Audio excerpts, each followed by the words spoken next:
Hey everyone, Curse Deck Builder here, making our way to 10,000 decks assisted, and here we are with, hard pronunciation, Merieke re Berit is what I assume without looking it up at all. Merieke re Berit, Creature Theft Commander. This deck comes to us from Nate, who has very graciously supported the channel to bring their deck to the front of the list. Thank you very much, Nate. I very much appreciate that. And they've said some proper direction for the deck is what they're looking for, and maybe a definitive power level that won't be hated out but feels fun. And their only restriction, if combo is kept, no boring ones. Tap and untap is the most important theme.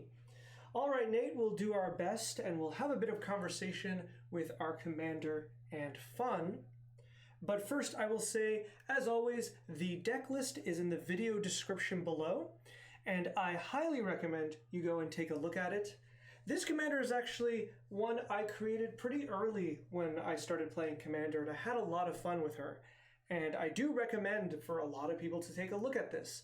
This is the kind of commander that, I think new players hear about and they think, oh, is that really allowed? Oh, it definitely is. This is a commander that steals all your opponent's creatures really, really easily and then disposes of them very, very quickly. So, who is Merieke re Berit?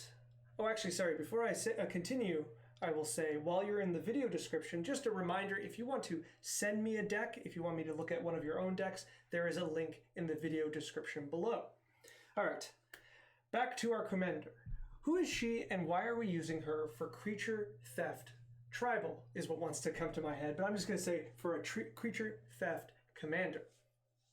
Well, she's a 3-mana 1/1 in Esper, so white, blue, black. She doesn't untap during your untap steps. And if you tap her, you will gain control of target creature as long as you control this commander. I'm not going to keep reading her name. When she leaves play or becomes untapped, destroy that creature. It can't be regenerated. So how does this work on its face, right? Just looking at it. The way she works is that you just fairly steal a creature until you lose your commander, and then when you lose your commander, the creature that you stole is destroyed. She acts, she's human, but I keep thinking she's a fairy because this feels like a fairy power. But you steal creatures, when you lose her, the creature doesn't get given back, it's just destroyed, and then you summon her again and take another creature. So that's how she works on its face. But the way decks want to use her is to force her to untap yourself. Since she doesn't untap during your regular untap step, you just use another ability to untap her, and then you destroy the creature you've stolen, and then you're free to take another creature. This is a fun kind of setup because what it can do is machine gun destroy your opponent's creatures really, really easily. And then, if you have other cards, which we're going to get into, there's other neat things you can do. So let's take a look at the commander deck, and let's look at a few ways that this deck takes advantage of these abilities. Well, first and foremost, we can see we have a lot of ways to untap our creatures. Shore Up for 1 blue untaps a creature. Dramatic Reversal untaps all non-land permanents. Let's see down here. To Arms untaps all creatures. We have a bunch of creatures that untap. Where are they? Untap permanents. Fate Stitcher untaps permanents. We have some artifacts that untaps legendary creatures or permanents or creatures. We've got enchantments that enchant something, and once again, untap those permanents. Lots and lots of fun. So the main goal that way is to just keep stealing creatures. But we have another side kind of hustle here, if you may. Cards like Cloud Shift are specifically written in a way that you exile a creature you control, and then it returns in the battlefield under your control. So when you steal a creature and Cloud Shifted it, you get that creature permanently, and you're free to untap your commander without losing it. Now, we're already playing a bunch of these kind of cards, and I'm going to suggest a few more, but I find this to be one of the most interesting aspects of this commander. It can be frustrating for your opponents if you just keep destroying their creatures with your commander, but it's another thing to make it a little more interesting when you permanently start stealing their creatures. This is what I'm going to say, what Nate had said about fun to play against. He said, that won't be hated out but feels fun. Now, to be granted, I think Nate meant fun to play, but they just said fun, so I'm gonna put a caveat here. This kind of commander deck is not necessarily fun for your opponent. That's fine. That doesn't bother me, but that might bother some people. And if you have a play group that's, let's say, a little more, how do I put this? Not resilient, a little more, they have a hard time changing, let's say. You might want to talk to them before building this commander. This commander can be incredibly mean, and you want to definitely prepare them to be able just to get ready for this. Some players are just going to be mad when you steal their entire board, and at their power level, they can't really interact with that. All right, so that in mind, we're going to quickly... Oh, one other thing I want to note, there's also a lot of very fun can't be untapped abilities here with Coffin Queen, Callous Oppressor, but also a bunch of other creatures that have really fun tap abilities as well, so that we have a little more variety and a little more use of our untap abilities should our commander be destroyed, which I think is a really, really good inclusion because, you know, anything can happen here and having a backup plan is nice. And we for sure are going to have a few other abilities that work like our commander. Now, Sower of Temptations here, and we're going to get a few more of them that enable us to either take advantage of stealing creatures and getting them, or have other tap-untap abilities. Let's look at the curve. The curve is pretty straightforward. Once again, we've got a bit of a problem where the mana cost of our commander is the most prevalent mana cost in the deck, and this is a deck where we really, really want to have our commander out. Now, some of these are okay. Looking at Glasspool Mimic, it's actually a land, that's fine. But we should look around to see what other things we can do. So Kelpie Guide is really interesting as it untaps permanents and taps permanents, only if you have 8 or more lands, but this should probably just be, oh, it's Thassa, not Kiora. Right? Oh no, it is Kiora, my mistake. Kiora's Follower, oh no, that's in green. Oh, my mistake. Well, I might have to take a look myself, but we might want to try to replace this with another 2-mana untap ability, or, you know, a Twiddle ability, which is a instant speed untap, which isn't the same as, Twiddle is instant speed, I could be wrong. Yeah, Twiddle just untaps a creature, just so we can keep it off of that 3-mana kind of goal, because 3 mana is just a little lot for a deck that runs a 3-mana commander that it wants out. So we could probably cut this one. Tribute Mage, likewise, we have Enlightened Tutor, but I think if we really want another one of this ability, I think it's fine to have Tribute Mage, especially with all of the blinking we have, where it's really, really good.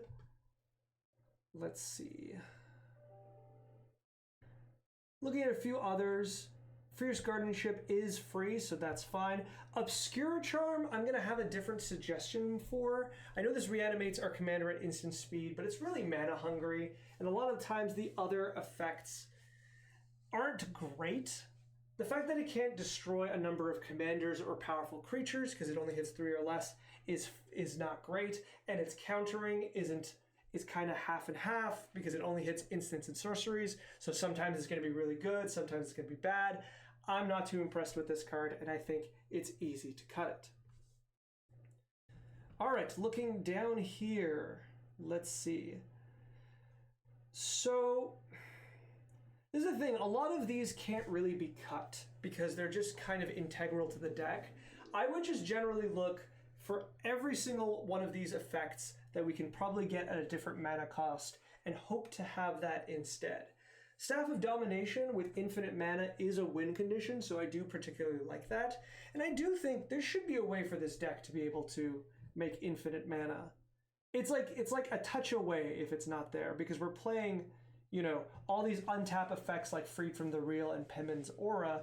So if we have any creature that taps for mana, which, to be frank, we can steal from our opponents, all of a sudden we should be able to get infinite mana. I think we need them to, let's see. I think we need them to create 2 mana, one of it being blue, and we should be able to steal that from an opponent. If there's another way to do this that I don't know what exactly the combo is, I apologize. I have that feeling in my tummy that there's definitely a way here. Oh well, Dramatic Reversal and Isochron Scepter. That's where we get infinite mana. For those who don't know, every time you cast Dramatic Reversal, it untaps all your mana rocks, who then which also untaps the Isochron Scepter, and you have infinite mana that way. All right, perfect. Infinite mana, and then we can draw into Thassa's Oracle really, really easily. That's our main win. I'm going to give an alternative win condition if you don't like this one or would like one that's a little more on theme, but it's nice to see that one's there. All right, Freed from the Real, Intruder Alarm, Promise of Tomorrow. Promise of Tomorrow is another one that I feel like this one's good because it saves your creatures, but at 3 mana, I'm not even sure if I particularly like this because this has kind of hoops to jump through it because you need to have 0 creatures, and this deck doesn't usually want to have 0 creatures. You have 20 creatures plus the ones you steal. And Promise of Tomorrow is at this kind of weird spot where opponents can keep interaction up until it's about to go off, and then you lose all the creatures that have been exiled with it, which frankly could be your opponent's creatures as well, but still, this is a clunky card, and I don't really like it, and I would consider cutting it. Looking outside of that, one of the cards that keeps poking its head at me is Cryptic Command. I don't think Cryptic Command is good. Cryptic Command is very, very good on one-on-one formats, but in a 4-mana counterspell that aims to give you just slight advantage is not where you want to be in Commander. I think there's like neat things you can do with it, like tapping all creatures down of an opponent, enabling your other opponents to attack it, but I don't really think that's as good here. 4 mana is just a lot, and I think I would cut that here. Life Insurance also feels like a lot of mana for what it does. I've tried this card so many times, and I just don't like it. It's a lot of mana. It goes into a very, very specific deck, and that deck is Black-White Spellslinger, because what you need is you need to keep using that Extort ability. The life loss does add up as creatures die, and the mana is only really useful when you have tons and tons of spells to cast. And you don't have tons and tons of spells to cast. Oh, I see also, I missed the Demonic Consultations, Thassa's Oracle here too. But a lot of your spells are meant to be held up for the right moment, so you won't be able to constantly extort your opponents and drain them out that way. All right, I also feel, for what it's worth, 34 lands is close. We are playing quite a few mana rocks, but I wouldn't mind going up like a single land and being a bit happy that way. All right, so a lot of the suggestions I'm going to give for this deck, part of the reason I didn't want to cut a huge portion of the deck is that the main idea was a direction for the deck to go in. I'm going to reread these. Some proper direction for the deck and maybe a definitive power level. So with that in mind, oops, I've opened up the snipping tool. With that in mind, looking back at the cards I am going to suggest, something I want to talk about is how this deck, like what makes it be on several different power levels all at once. Well, we have kind of a few strategies here, right? Our commander strategy is to steal creatures and then take advantage of our commander in one way or another, either by untapping her and destroying those creatures, or by blinking those creatures and gaining permanent control over them. This is kind of like an A plus B plus C strategy, right? First you need your commander, your opponents need creatures, and finally you need a way to get your commander, like get them onto your side, and then use the cards to, you know, keep those creatures or destroy them. This is what I would call a medium power or an average power level deck strategy. It's a few steps to get going, but once it gets going, it's really, really hard to stop. And it is always vulnerable to commander destruction. You've got protection, but you have, you know, only so much protection. One of the really nice things about things like Cloud Shift is that it is both a combo piece with your commander, but also just protects your commander from removal. I really like this.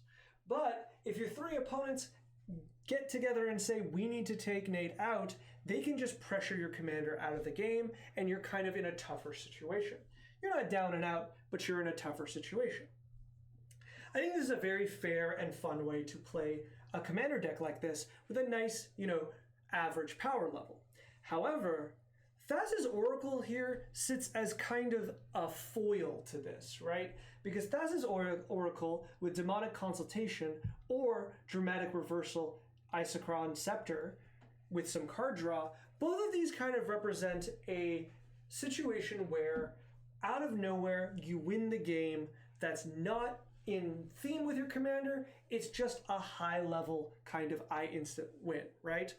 This is literally the kind of win condition that CEDH uses. So it kind of sticks out here because what it ends up doing is changing the power level of your deck and the theming of it. Because now, when I'm playing against you, sure, I can just pressure down your commander, but I'm actually a little more worried. I'm a little more worried about the Thassa's Oracle Demonic Consultation combo, especially because you have access to Demonic Tutor, Diabolic Intent.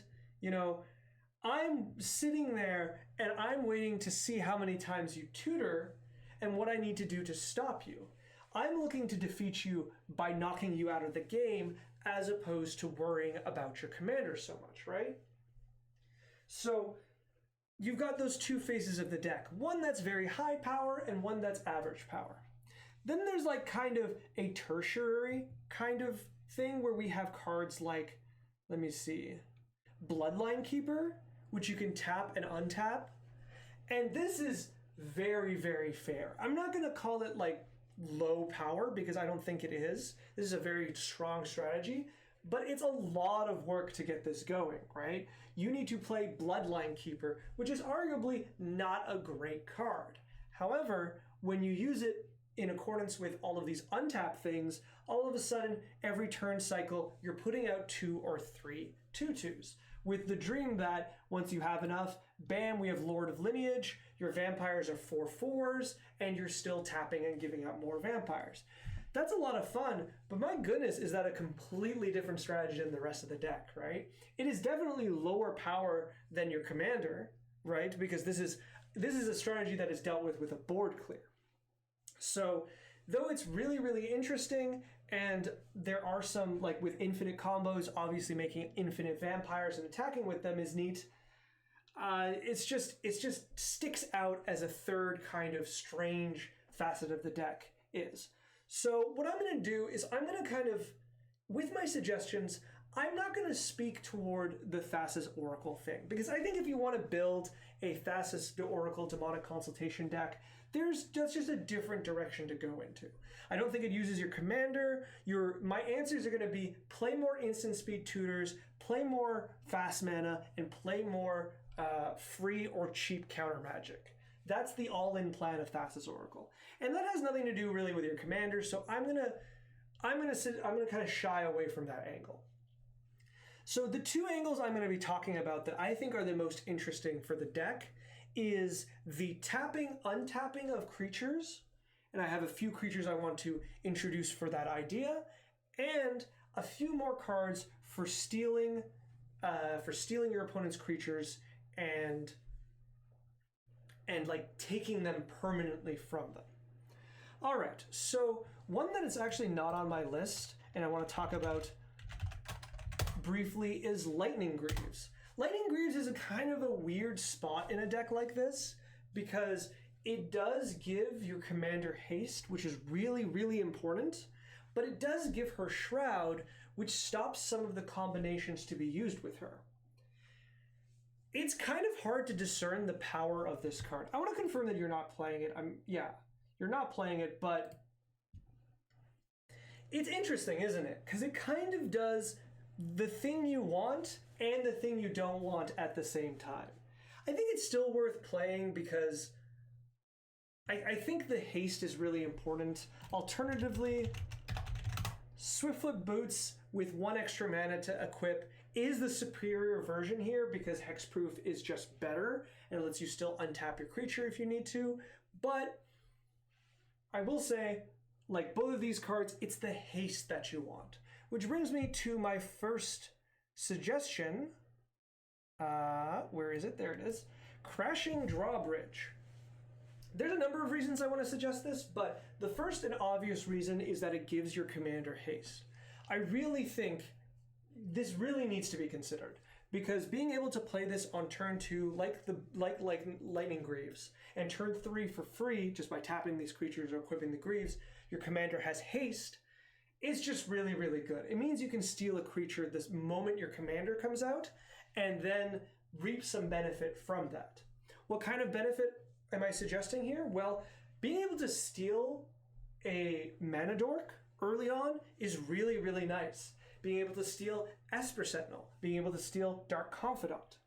These aren't creatures that you actually want for more than that turn cycle, because once you use the Mana Dork, you're kind of happy to let it die. Once you get that draw off of Dark Confidant, you're kind of happy to let it die, etc., right?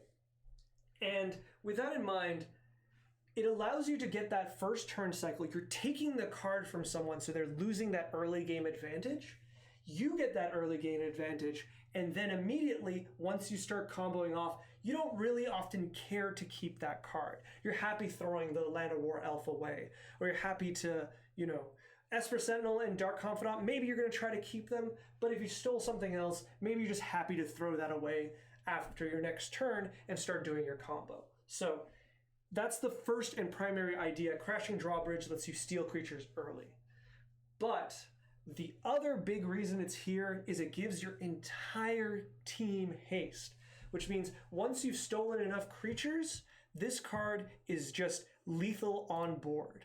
If you can steal the entire board in Insurrection style, you can then tap Crashing Drawbridge. They all have haste, attack with them, and unlike Insurrection, you get to keep them for the rest of the game, which is really, really nice. So, I really, really suggest this. But let's go. All right, I want to figure out which direction I want to go in. Let's start by talking about cards I like to tap and untap.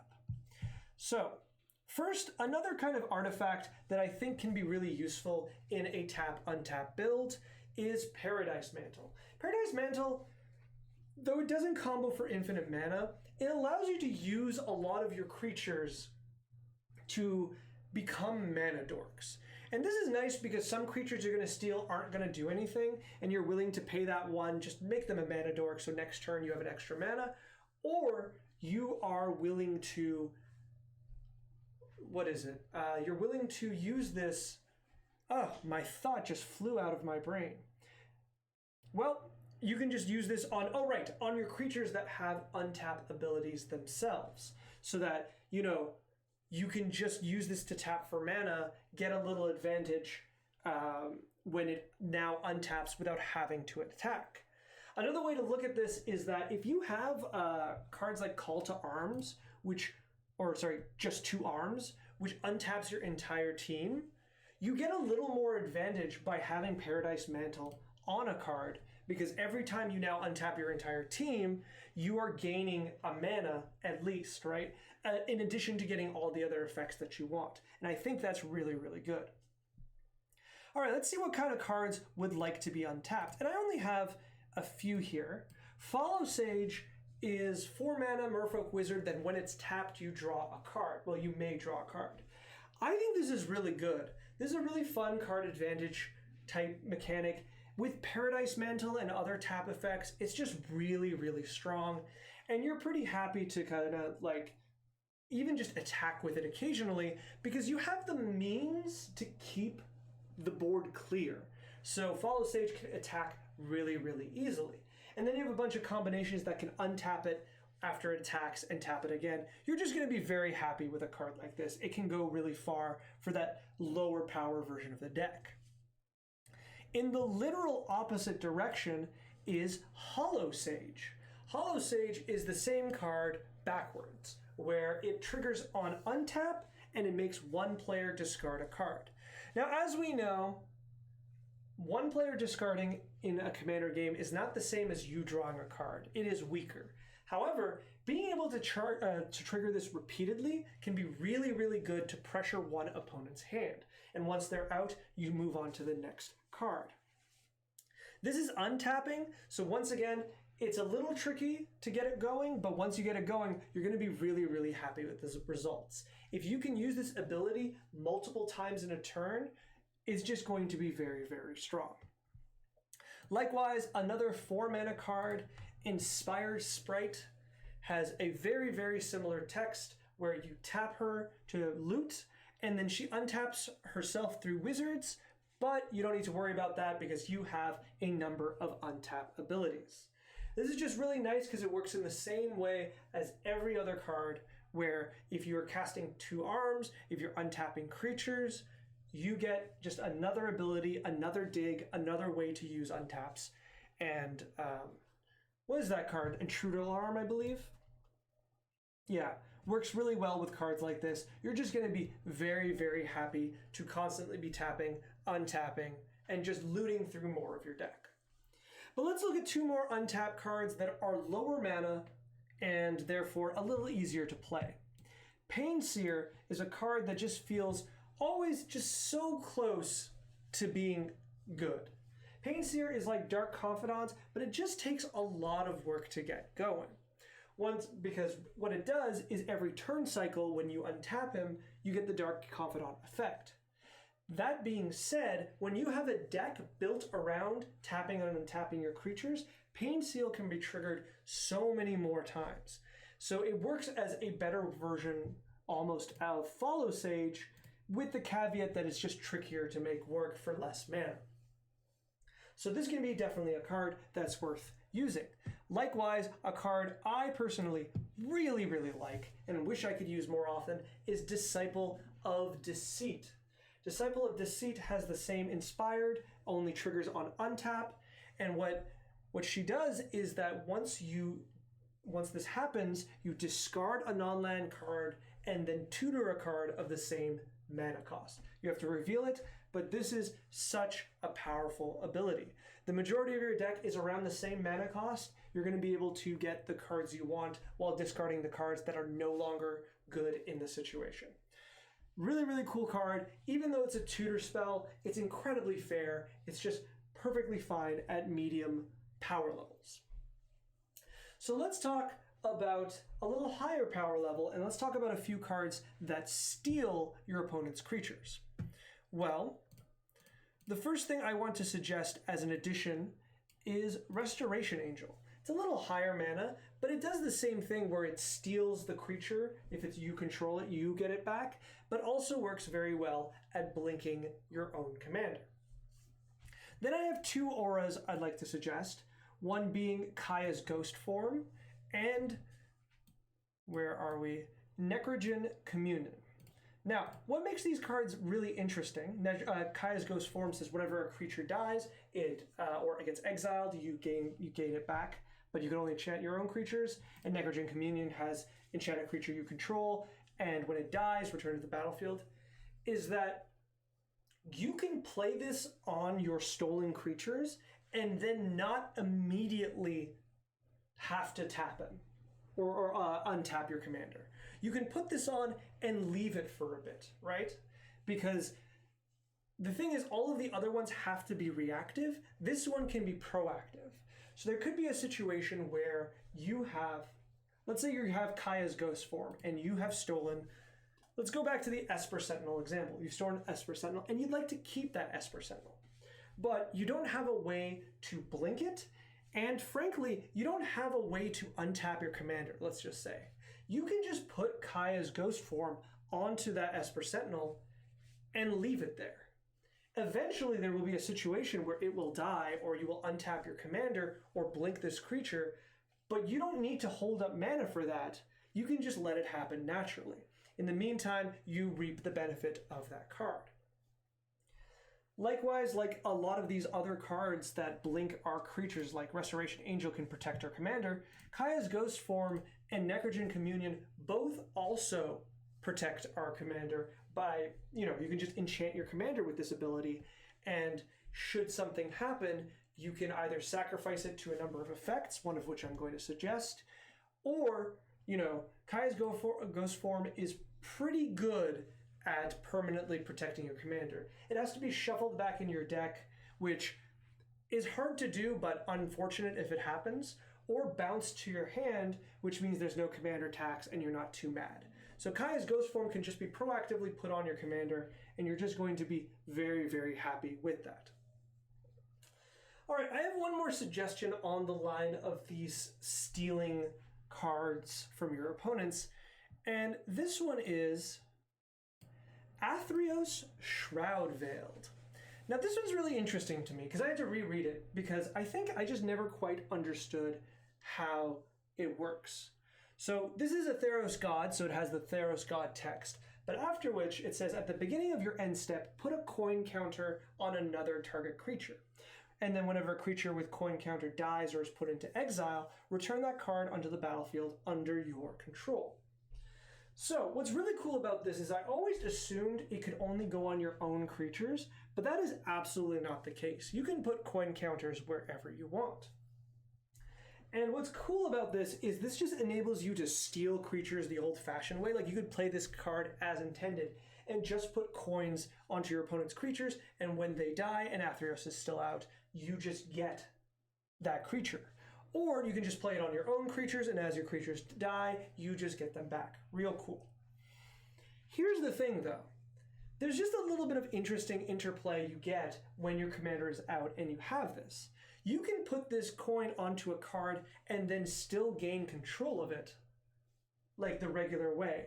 And then while you control their card with a coin on it, you get both halves. You don't have to wait for the creature to die, and if the creature dies in any way, you get it back anyways. It's a really nice card that by itself is really strong, but combos very, very well with your commander.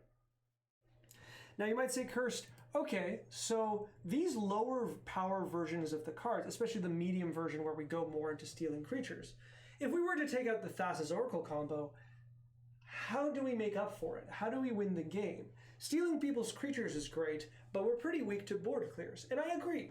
That is the main kind of downfall of a deck like this. When we go into a more creature stealing plan, we're one, dependent on our opponent's creatures, so if they're good, we're going to do really well. But two, we're really weak to board clears, which is something our commander is already a little weak to. So how do we remedy that? Well, if we want to lower the power level of the deck quite a bit, we don't remedy it. We just leave it as such and say, you know what? That's the win con. We get our opponent's creatures and we get to defeat them with it. But if we want that medium level of power level and we want an instant combo, I'm going to suggest that our win condition is going to be Torment of Hailfire. And the way we're going to get mana for it, I'm also going to suggest, is Ashnod's Altar. With this deck, especially with the right setup, there are ways to steal multiple creatures over multiple turns.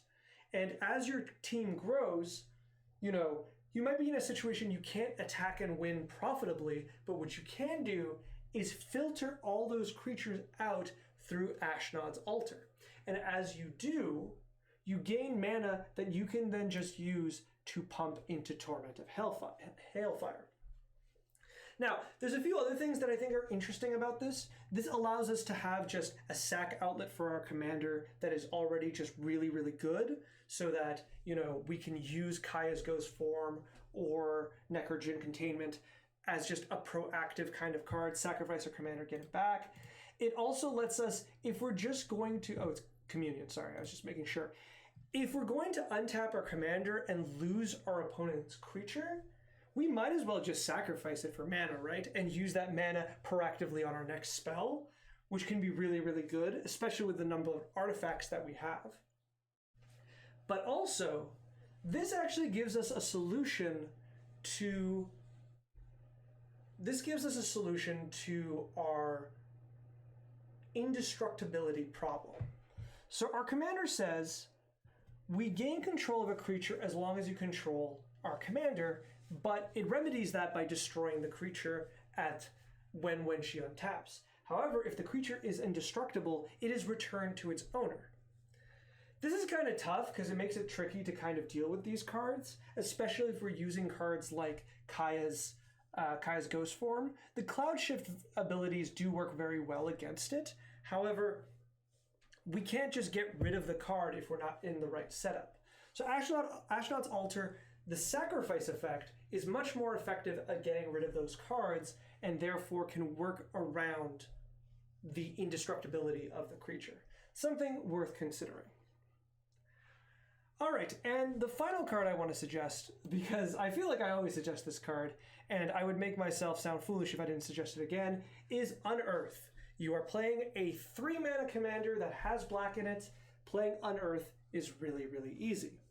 Once again, as I always have to say, if you're going to unearth your commander from the graveyard, make sure you have another way to throw it away, or another way to throw it away, another way to exile it out of your graveyard back into the command zone, or you got to make sure your opponents don't have counter magic, because it's going to suck really badly when your commander is forever in the graveyard. Speaking of which, I think it's worth mentioning that a deck like this can really get away with playing Rest in Peace. It does kind of mess with aspects of the combo, especially with kind of some of the reanimation ways, but not Kaya's Ghost Form because exile works. But you will lose on some,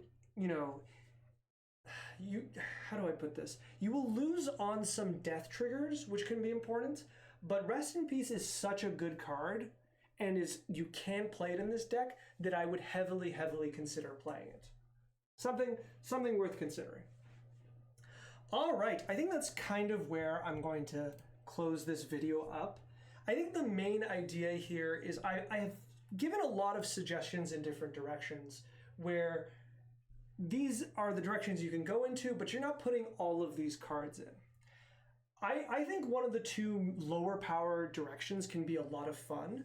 And as you build more into that direction, you will find which cards are the ones to take out, right? For example, cards like Basalt Monolith get worse when we don't have the combo to go along with them. So if you take out the combo, you can take out the Basalt Monolith. And this is true for a number of cards. And if you want to go in those directions, like I said, it'll be easy to find the cards to take out.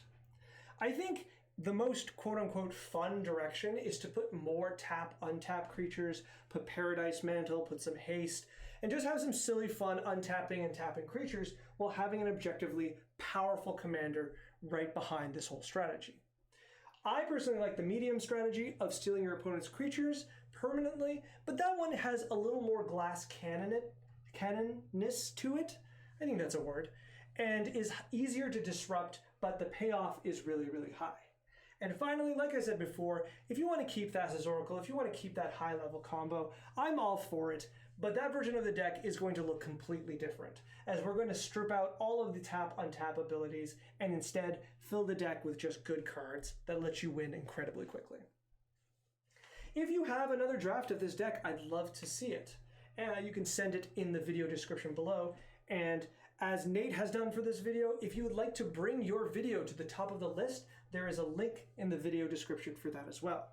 And as always, if you could like, comment, subscribe, do the YouTube thing, I'd be very, very grateful. Nate, this is a really, really cool deck. I'm glad I could go over it, and I think it's really fun. And when you pick a direction for it, I think things are going to click in place and work really, really well. All right, good luck.